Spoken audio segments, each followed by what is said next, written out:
Si tuviera que describir un campo de batalla con soldados acurrucados en trincheras embarradas, arrastrándose por campos minados y participando en fieros combates cuerpo a cuerpo, uno podría naturalmente imaginar escenas de principios a mediados del siglo XX, quizás Verdún o las ruinas de Stalingrado. Sin embargo, estas imágenes no se desarrollaron en alguna época pasada, sino en Ucrania hace solo unos años, y el conflicto todavía continúa hoy. Comenzando en agosto de 2022, Bakhmut, una modesta ciudad en el este de Ucrania, se transformó, convirtiéndose en uno de los enfrentamientos más largos y feroces de la actual guerra ruso-ucraniana. Lo que una vez fue un centro provincial, conocido por sus minas de sal y viñedos, se convirtió en un paisaje carbonizado de barrancos, avenidas y ruinas marcadas por obuses y bombas. Para cuando terminaron los combates, la vibrante vida de la ciudad había sido extinguida. Solo quedaban unos pocos cientos de residentes entre calles y campos, ahora llenos de cráteres de hasta la cintura y escombros llenos de minas. La escala de devastación, angustia humanitaria e inversión militar en una ciudad de menos de 75,000 personas fue sin precedentes en Europa desde la Segunda Guerra Mundial. El costo humano en los combatientes fue igualmente severo, siendo descrito como una picadora de carne. Las estimaciones sugieren que hasta 100,000 personal ruso, incluyendo 20,000 mercenarios del grupo Wagner, fueron asesinados o heridos en la campaña. Del lado ucraniano, aunque las cifras son menos precisas, algunos registros señalan decenas de miles de bajas, con brigadas enteras a veces perdiendo más del 80% de su personal. Cada día se perdían cientos de vidas en ambos lados. Un sombrío recordatorio de que, aunque el campo de batalla parecía ser un relicario de una época diferente, el sufrimiento humano estaba demasiado presente. En este episodio, exploraremos cómo una ciudad relativamente mundana se convirtió en el centro de una campaña mortal.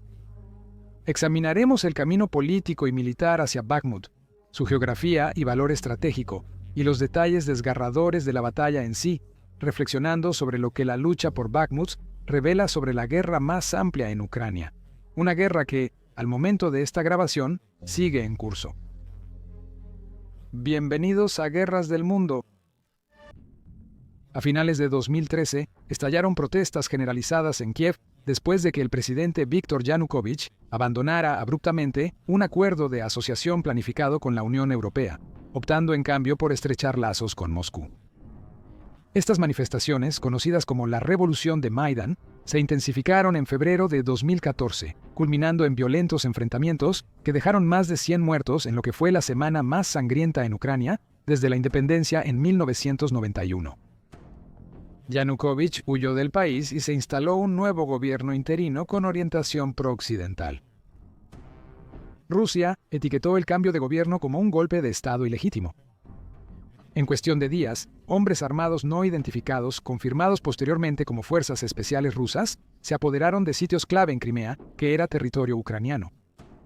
Esta rápida operación encubierta llevó a un referéndum para que Crimea se uniera a Rusia el 16 de marzo de 2014, cuya legitimidad fue disputada internacionalmente.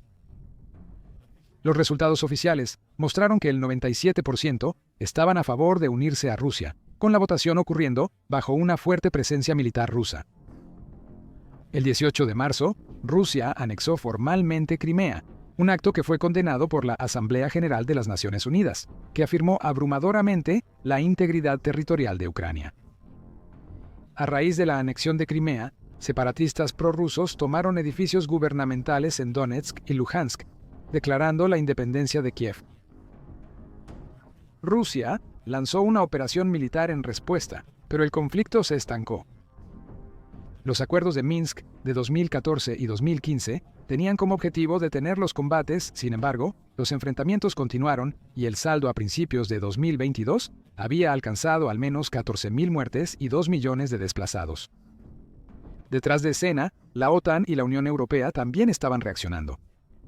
La alianza condenó las acciones de Rusia y reiteró su oposición a las esferas de influencia, enfatizando el derecho de Ucrania a la toma de decisiones soberanas, incluida la eventual membresía en la Unión Europea. Al mismo tiempo, Ucrania aceleró su reforma militar y recibió armamento occidental adicional, como los sistemas de cohetes High Mobility Artillery Rocket System, mejorando su capacidad para resistir los avances rusos. Entrando en los primeros meses del 2022, el presidente Vladimir Putin reconoció formalmente la independencia de las autoproclamadas repúblicas populares de Donetsk y Luhansk, enmarcando su movimiento como una misión para proteger a los rusos étnicos en el este de Ucrania. Luego, el 24 de febrero de 2022, Rusia lanzó una invasión a gran escala, abriendo múltiples frentes. El gobierno de Putin citó la expansión hacia el este de la OTAN como justificación, junto con supuestas amenazas contra las poblaciones de habla rusa. La estrategia rusa parecía apuntar a una victoria rápida, intentando rápidos cercos en Kiev y Kharkiv. Sin embargo, las fuerzas de Ucrania, que se habían reentrenado y rearmando desde 2014, ofrecieron una resistencia obstinada y disfrutaron de un creciente apoyo de sus aliados occidentales. Mientras la campaña para tomar Kiev flaqueaba, Rusia sufrió pérdidas significativas. Para mediados de 2022, el impulso inicial hacia el interior de Ucrania se había ralentizado y las fuerzas rusas se orientaron hacia la región de Donbas como su objetivo principal. Capturar esta área no solo cumpliría los objetivos declarados de liberar Donetsk y Luhansk, sino que también ayudaría a establecer un corredor terrestre continuo desde Rusia hasta Crimea, un objetivo estratégico importante desde 2014. El corredor marítimo a Crimea había sido interrumpido por ataques ucranianos a los activos navales rusos, subrayando la importancia de asegurar las rutas terrestres. Es aquí donde la atención se volvió hacia Bakhmut, una ciudad relativamente pequeña, pero situada a lo largo de las principales líneas de comunicación regionales. A medida que las líneas del frente se desplazaban hacia el este, Bakhmut emergió como el próximo punto focal en el avance de Rusia a través de la región de Donetsk.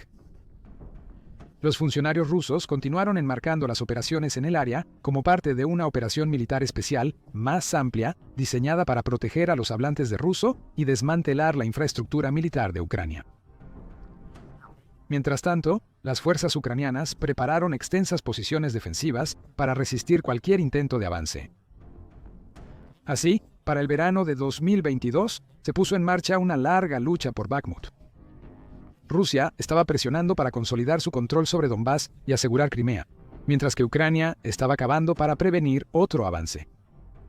La importancia de Bakhmut no residía en su tamaño, sino en lo que representaba un baluarte defensivo, un premio simbólico y parte de un concurso geopolítico más amplio que había comenzado con Maidán, se aceleró en Crimea y se derramó en la línea de frente actual de la guerra.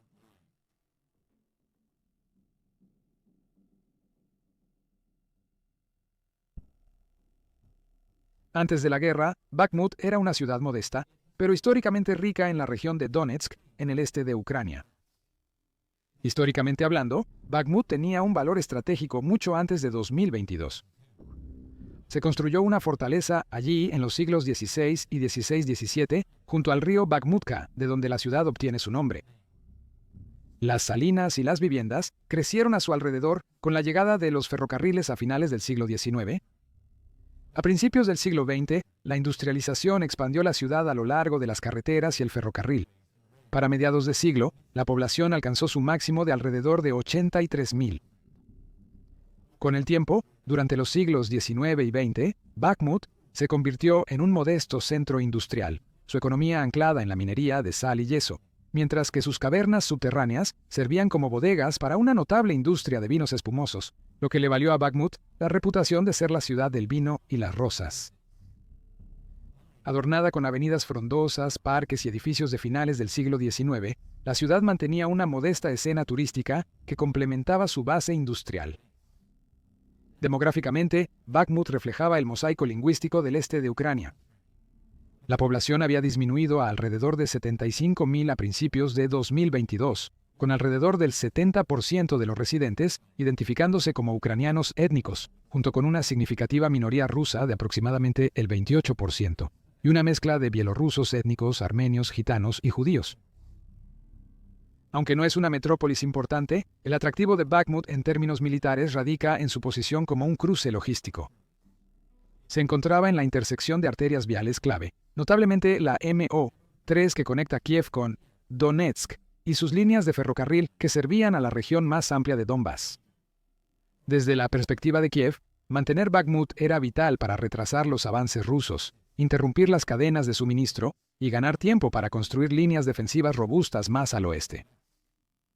Para las fuerzas rusas, el control de Bakhmut no solo ofrecería un trampolín hacia ciudades más grandes como Kramatorsk y Sloviansk, sino que también ayudaría a asegurar un enlace terrestre continuo desde Rusia hasta Crimea, controlada por los rusos. Además, una captura prometía un valor simbólico, una imagen de progreso ruso tangible en una guerra donde el éxito había sido comparativamente lento. Ambos bandos usaron la identidad y la historia de la ciudad para construir sus relatos. Para Ucrania, el presidente Zelensky retrató a Bakhmut como una fortaleza de moral y un vínculo con el orgullo, la cultura y la identidad. Para Rusia y sus partidarios, tomarla marcaría una ganancia significativa en su operación militar especial.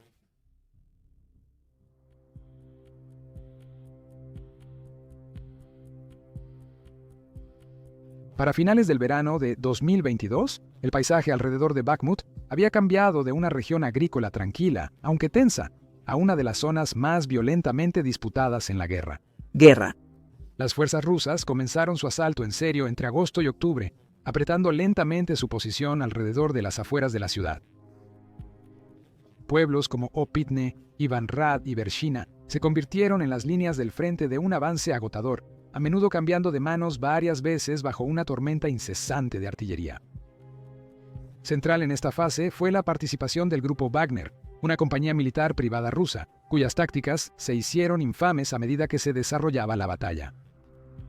Inicialmente formado años antes para operaciones clandestinas, Wagner había evolucionado en este punto en un brazo semioficial de la estrategia militar de Rusia en Ucrania. Su campaña de reclutamiento se enfocó en las prisiones rusas, ofreciendo clemencia a cambio de combate. Al desplegar exconvictos junto a sus combatientes experimentados, Wagner podía inundar sectores estrechos con mano de obra sin importar el costo. Un soldado ruso capturado le dijo a Cable News Network que de su unidad de 600, solo alrededor de 170 permanecieron después de unas pocas semanas de operaciones. Estas fuerzas se utilizaron como tropas de choque, sondeando las defensas ucranianas, absorbiendo bajas y luego dando paso a formaciones rusas regulares. Sus propios comandantes supuestamente se referían a esto como tácticas de picadora de carne. Para las tropas ucranianas que defendían la línea, las condiciones eran implacables. A medida que avanzaba el otoño, ambos lados se adentraron en un estilo de guerra que tenía escalofriantes similitudes con las grandes batallas del siglo XX. Los campos fueron divididos por trincheras que se extendían por cientos de metros a través de terreno abierto. Las defensas ucranianas se desplegaban en capas desde el centro de la ciudad, diseñadas para mitigar cualquier ataque frontal. El suelo, agitado por la artillería y los vehículos con orugas, se convirtió en un denso lodo. Las trincheras se reforzaron con madera, neumáticos, malla de alambre y cualquier otro material que se pudiera recoger. Según los soldados de Francia, informaron que podría llevar hasta 2 semanas cavar una nueva posición bajo el fuego de artillería, a menudo utilizando solo herramientas básicas y cobertura limitada. En contraste con las trincheras, reminiscentes de la guerra de principios de 1900, el aire de arriba dio paso a la tecnología moderna, ya que el uso de drones se volvió ubicuo. Ambos lados usaron cuadricópteros comerciales adaptados para vigilancia y localización de artillería, pero luego también evolucionaron hacia roles ofensivos. Algunos soltaban granadas modificadas, otros actuaban como drones suicidas, volando directamente hacia sus objetivos. Los cielos sobre Bakhmut zumbaban constantemente con su presencia. Sin embargo, con cada nueva innovación llegaba una contramedida. Las fuerzas rusas en particular comenzaron a interferir las señales de los drones, utilizando herramientas de guerra electrónica, intentando cegar a las unidades ucranianas o secuestrar sus transmisiones de video. La batalla por Bakhmut se convirtió así en una fusión de lo antiguo y lo nuevo, una guerra de trincheras y campos minados, pero también de drones, interferencias y ataques de precisión. Los defensores ucranianos a menudo se vieron obligados a operar en casi total aislamiento, navegando a través de cinturones de minas que cubrían los accesos a cada punto fuerte. Un soldado ucraniano llamado Serhiy le contó a Cable News Network cómo fue herido y luego quedó atrapado en un refugio durante días con agua y suministros médicos limitados, sobreviviendo con chocolate y analgésicos lanzados por drones. Cuando las tropas rusas rodearon su posición, Sergei no tuvo más opción que llamar a la artillería en sus propias coordenadas para escapar. Mientras tanto, un miembro de la Compañía de Honor de Ucrania relató cómo preparaba trincheras bajo la constante amenaza de bombardeos y ataques de drones. Cuando las tropas rusas violaron su perímetro en las primeras horas de abril, sus unidades se apresuraron a través de los agujeros hechos por explosiones en los techos para emboscar a estos atacantes, obligándolos a retroceder. Los describientes relataron misiones nocturnas de suministro, utilizando cuadricópteros para entregar elementos vitales como bolsas de sangre, agua y raciones, en lugar de atacar. La improvisación a menudo era la diferencia entre la supervivencia y el desastre. Los testimonios del lado ruso indicaban que la moral no era uniforme. Un recluta de Wagner dijo que les pagaban bien, pero los lanzaban a asaltos casi suicidas sin tener en cuenta las bajas. Un soldado ruso relata su experiencia después de ser abandonado por su comandante en un intento de rendirse a sus enemigos ucranianos. Cita: "Me escondí en las trincheras, aquellos que querían correr de una posición a otra. Simplemente fueron abatidos por ametralladoras y tanques. Luego escuché a los ucranianos acercándose a nosotros. Empecé a gritar, nos rendimos, luego nos lanzaron una granada. Tuve suerte de que no fui asesinado por la granada y de que me rendí como prisionero. Sentí miedo, dolor y decepción en mis comandantes. Similar a las guerras del siglo XIX, la artillería seguía siendo reina. Las fuerzas rusas disparaban regularmente decenas de miles de proyectiles por día, una cifra que superaba con creces el propio poder de fuego de Ucrania en ese momento. Los bosques quedaron arrasados y los edificios reducidos a escombros. Las unidades ucranianas operaban bajo un constante bombardeo diseñado no para destruir posiciones específicas, sino para desgastar psicológicamente a los defensores. Las tripulaciones de tanques, como las de la 93 Brigada Mecanizada de Ucrania, registran el disparo de cientos de rondas de mortero en un solo lapso de 20 horas, intentando detener ola tras ola del movimiento ruso. Un miembro de la tripulación le dijo al Guardian que tenían que rotar turnos bajo tierra solo para evitar el colapso mental y físico. En los últimos meses, el rol de Wagner se amplió. Según informes, el grupo asumió la responsabilidad de asegurar los flancos sur y este de Bakhmut, donde el terreno permitía menos maniobras blindadas y más asaltos liderados por infantería. Sus combatientes avanzaron por cada edificio y trinchera, frecuentemente amparados por la noche. Pero el progreso fue lento y brutalmente costoso. A pesar de las ganancias localizadas en las afueras rurales, las posiciones ucranianas dentro de Bakhmut en sí se mantuvieron firmes, creando una línea de frente de retazos en la que ninguna de las partes podía reclamar el control total. Lo que quedó claro durante esta fase fue que ni Rusia ni Ucrania veían a Bakhmut como una ciudad para ser tomada o mantenida rápidamente. Para Rusia, la batalla sirvió tanto como un trampolín para futuros avances en Donetsk como una demostración de su determinación. La captura de Bakhmut, sin importar cuánto tiempo tomara, serviría como un contrapunto simbólico a meses de ofensivas estancadas en otros lugares. Para Ucrania, la ciudad se volvió un bastión defensivo. Mantenerla significaba desangrar a las fuerzas rusas, comprar tiempo para reforzar otros frentes y potencialmente sentar las bases para futuros contraataques. Para finales de octubre, las líneas de batalla apenas se habían movido en un sentido estratégico. Sin embargo, el costo humano ya había sido enorme. Las trincheras serpenteaban por campos y bosques, las minas cubrían la tierra de nadie y los drones vigilaban desde el cielo. Y en lo profundo del subsuelo, en búnkeres y sótanos, los soldados de ambos lados se atrincheraban para lo que se estaba convirtiendo en uno de los capítulos más definitorios y castigadores de la guerra.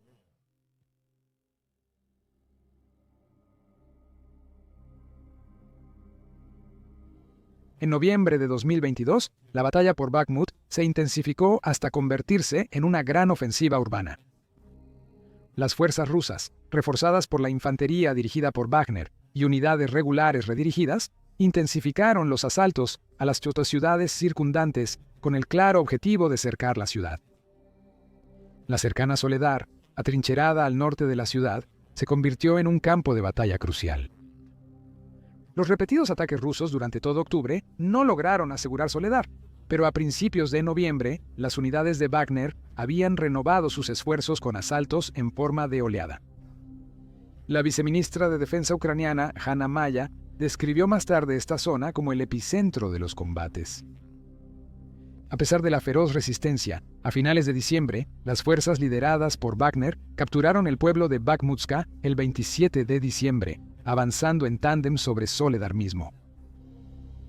La cercana Yakovlivka también fue superada entre el 14 y el 16 de diciembre, lo que provocó el refuerzo ucraniano. Estos éxitos rompieron las defensas del norte de Ucrania, inclinando el impulso hacia Bakhmut. A principios de enero de 2023, se asestó un golpe decisivo. El 10 de enero, se informó que las fuerzas rusas habían tomado la mina de sal de Soledar y los túneles asociados. Estos pozos de mina se habían convertido en puntos fuertes tácticos, y para el 16 de enero, la ciudad estaba efectivamente bajo control ruso, aunque los funcionarios ucranianos retrasaron la confirmación hasta el 25 de enero. Esta captura abrió la puerta norte para un asedio más sostenido de Bakhmut. Mientras tanto, el presidente Zelensky había hecho visitas sorpresa a las tropas del frente, primero el 20 de diciembre de 2022, elogiándolos por su resistencia sobrehumana, y luego nuevamente a fines de marzo de 2023. Estas visitas subrayaron la importancia simbólica y de aumento de la moral de la ciudad para Kiev. Con la caída de Soledar, las fuerzas rusas apretaron el cerco alrededor de Bakhmut a partir de febrero. Para el 1 de febrero, las tropas rusas estaban amenazando las líneas de suministro clave a lo largo de las carreteras M03 y H32 al norte. El 11 de febrero, cayó el pueblo de Krasnohora, acercando las líneas rusas casi al alcance de la artillería de los suburbios orientales de Bakhmut. Pese a la presión creciente, Ucrania se mantuvo firme. Sin embargo, la atrición fue intensa. Los analistas estimaron hasta 820 bajas rusas entre Bakhmut y Soledar a mediados de febrero. Para el 22 de febrero, las fuerzas rusas casi habían cercado la ciudad, con frentes emergiendo al sur, este y norte de Bakhmut. A principios de marzo, Ucrania ejecutó una retirada táctica desde la orilla este del río Bakhmutka, trasladándose a posiciones fortificadas y destruyendo puentes para ralentizar el avance ruso. A pesar de estas medidas, los combates callejeros comenzaron en serio para el 4 de marzo, con un vicealcalde declarando que las fuerzas rusas aún no habían irrumpido en el centro de la ciudad. Mientras tanto, el liderazgo de Wagner había enmarcado la situación como un cerco casi total. La semana siguiente, arreció el combate urbano. Según el Ministerio de Defensa del Reino Unido, para el 11 de marzo las unidades de Wagner lideraban, mientras el área del río se tornaba una zona de matanza. La planta química de Azov, ubicada en lo profundo del este de Bakhmut, cayó en manos de las fuerzas de Wagner el 26 de marzo, marcando una victoria estratégica y psicológica clave para los atacantes. A principios de abril, los ucranianos perdieron más terreno. El 2 de abril, Wagner afirmó haber izado una bandera sobre el ayuntamiento, aunque las fuerzas ucranianas disputaron el alcance de esa afirmación. De cualquier manera, se informó que el centro de la ciudad mismo quedó bajo el control ruso y de Wagner para el 6 de abril. A pesar de esto, Ucrania mantuvo focos de resistencia. Para el 11 de abril, fuentes de defensa británicas sugirieron que más del 20% de la ciudad permanecía bajo el control ucraniano. Hasta el 26 de abril, la inteligencia británica informó sobre actividad en las afueras occidentales cerca de Kromov. Las fuerzas ucranianas continuaron lanzando contraataques limitados, ralentizando la consolidación rusa. Durante este periodo, la batalla por Bakhmut ejemplificó una guerra de desgaste. Ningún bando logró un golpe decisivo inmediato. Cada ganancia táctica, Soledar, Krasnohora, la planta Azov, tuvo un alto costo. Las fuerzas rusas, particularmente las unidades Wagner, sufrieron grandes bajas en el esfuerzo por apretar el cerco. Los defensores ucranianos, a pesar de sufrir retiradas a través del río y la pérdida de posiciones industriales, resistieron con resiliencia, utilizando el terreno urbano a su favor. Este capítulo de la defensa de Bakhmut preparó el camino para la fase final, cuando en mayo de 2023 las fuerzas rusas finalmente reclamarían un control casi total de la ciudad destrozada.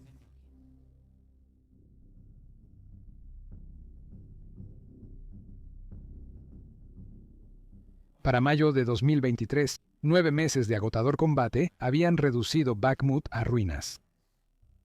El 20 de mayo, Yevgeny Prigozhin, líder del grupo Wagner, anunció que sus combatientes habían tomado completamente la ciudad, izando una bandera rusa en el devastado centro de la ciudad. El Ministerio de Defensa ruso y el presidente Vladimir Putin respaldaron esta afirmación, atribuyendo la victoria a la determinación de Wagner y al apoyo logístico del ejército regular. Sin embargo, Ucrania desestimó los informes de derrota total. La viceministra de Defensa, Hanna Meyer, describió las condiciones como críticas, pero insistió en que las fuerzas ucranianas aún mantenían partes de los suburbios occidentales. El comandante Oleksandr Syrski hizo eco de sus comentarios, declarando que los combates intensos continuaban en los flancos y que las unidades ucranianas estaban lanzando contraofensivas alrededor de Klishchivka y Oryukovo-Vasilivka. La inteligencia británica también confirmó posiciones ucranianas residuales a lo largo de la autopista TO 504, notablemente en el suroeste, incluso mientras las fuerzas rusas consolidaban su control sobre los distritos centrales. En los días siguientes, Prigozhin anunció una retirada planificada. Wagner entregaría el control de la ciudad a las fuerzas regulares rusas y a la milicia alineada con el República Popular de Donetsk para el 10 de junio. Culpó públicamente a la dirección militar rusa de las altas bajas y la grave escasez de municiones, advirtiendo que las tropas de Wagner corrían el riesgo de morir sin sentido sin un suministro adecuado. La caída de Bakhmut tendría consecuencias más profundas que un simple triunfo local. Las repetidas quejas de Prigozhin sobre la escasez de proyectiles y las acusaciones de sabotaje burocrático resaltaron las profundas fisuras entre la campaña dirigida privadamente por Wagner y el Ministerio de Defensa ruso. Estas tensiones se intensificaron más tarde en un motín armado de alto perfil en junio. Aunque finalmente se calmó, Prigozhin murió más tarde en agosto bajo circunstancias misteriosas. Las bajas tras la batalla fueron impresionantes.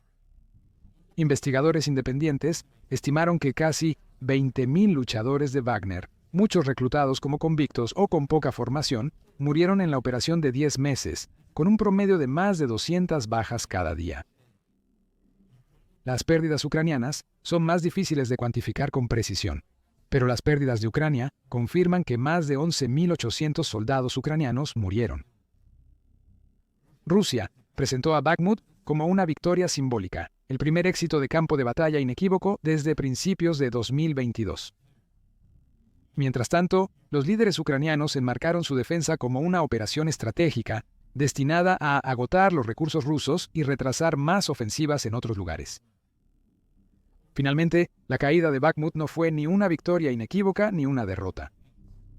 En cambio, marcó el culmen de un asedio extraordinariamente sangriento, con reclamaciones disputadas, grandes pérdidas en ambos lados y una incertidumbre persistente sobre el control real.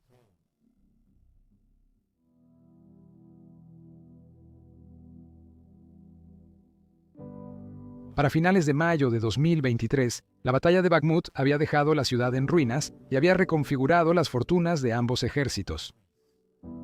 El costo humano fue asombroso, con un promedio de más de 200 bajas diarias, lo que lo convierte en uno de los enfrentamientos más sangrientos de Rusia desde la Segunda Guerra Mundial.